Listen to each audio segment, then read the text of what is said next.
یہ سب کچھ سچ ہے، فیض سب کچھ سچ ہے. میں آپ کو بتاؤں کیسے کہ جنرل فیض اور جنرل باجوہ نہیں چاہتے تھے کہ عمران خان کو نکالا جائے.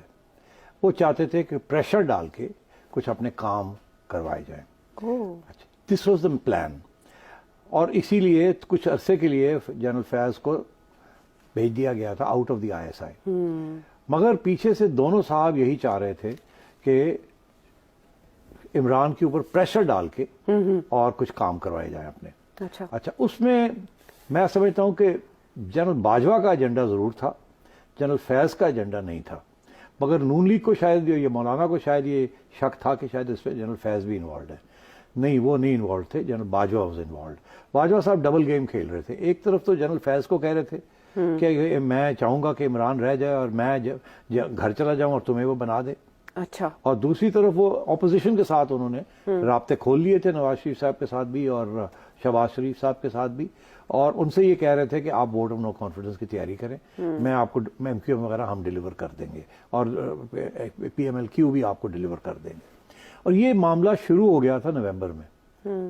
یہ معاملہ نومبر میں 2022 میں شروع ہو گیا جب آپ نے پریڈکشن کی تھی. میں نے اس وقت کہنا شروع کر دیا تھا کہ رابطے کھل گئے ہیں اور ووٹ آف نو کانفیڈنس تیار ہو رہا ہے اور یہ ہوگا. اور وہ بہرحال میں پھر ہمیشہ یہ دیتا گیا کہ جی اب اگلے مہینے یہ ہوگا، اگلے مہینے یہ ہوگا، اگلے مہینے یہ ہوگا. میرا خیال تھا کہ فروری تک یہ ہو جائے گا جی، بیکاز ٹھیک ٹھاک چل رہا تھا. مگر کچھ چیزیں مس ہو رہی تھیں.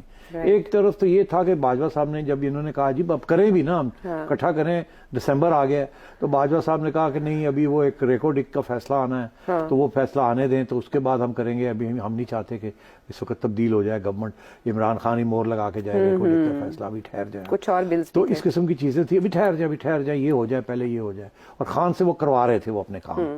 تو اس لیے یہ مارچ تک چلا گیا اور آخری وقت تک ان کو نہیں پتا تھا کہ یہ کامیاب ہوگا کہ نہیں ہوگا. اور آپ نے دیکھا آخری وقت بھی اس دن جس دن سب کراس اوور کیا تو پرویز الہی صاحب گھوم گئے، حالانکہ انہوں نے جانا تھا ان کے ساتھ. اور آخری وقت پہ وہ چلے گئے خان صاحب کو ملنے اور کہنے کہ میں تمہارے ساتھ ہوں. تو وہ بھی کسی کے کہنے کے اوپر، اور میں سمجھتا ہوں باجوہ صاحب کے کہنے کے اوپر وہ گئے تھے. جی، وہ بعد میں انہوں نے انٹرویو میں بتایا بھی تھا.